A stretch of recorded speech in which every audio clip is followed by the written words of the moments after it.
బూతులు మాట్లాడితే చూడలేక కొంతమంది చెవులు మూసుకుంటున్నారు.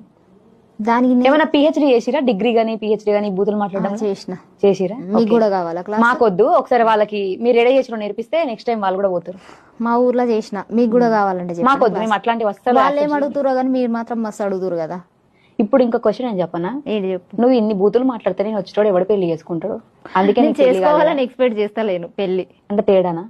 తేడానే. తేడా అది తేడా అంటే ఇప్పుడు అమ్మాయి అనుకోవాలా అబ్బాయి అనుకోవాలా? మరి తేడా ఏది అనుకోకు, తేడాలను ఏమనుకుంటారో తేడా ఇప్పుడు ఏమనాలో నాకు కూడా అర్థం అవుతలేదు. ఇక మరి కొత్త పేరేమన్నా కనిపెట్టు నువ్వు. మీరెవరన్నా అబ్బాయిని ఇష్టపడ్డారే అనుకోండి, మీ ఇష్టాన్ని ఎట్లా అవతలి వ్యక్తికి వ్యక్తపరుస్తారు? నువ్వంటే నాకు ఇష్టం అంట, అంతే. ఏముంది నువ్వంటే నాకు ఇష్టం అంటది, ఎట్లా అసూయగా చెప్పినట్టున్నది. ఆ ఫీల్ రావాలా? ఎప్పుడంటే అప్పుడు వాడిని చూసినాను అనుకో, వాడు నాకు కరెక్ట్ అనిపిస్తే అప్పుడు వస్తుంది ఫీల్. అప్పుడు వచ్చినప్పుడు ఒక వీడియో తీసి నీకు పంపిస్తాలే. సో మీరు ఒక రీల్ చేసిరు, నేను చచ్చిపోతే పరలోకం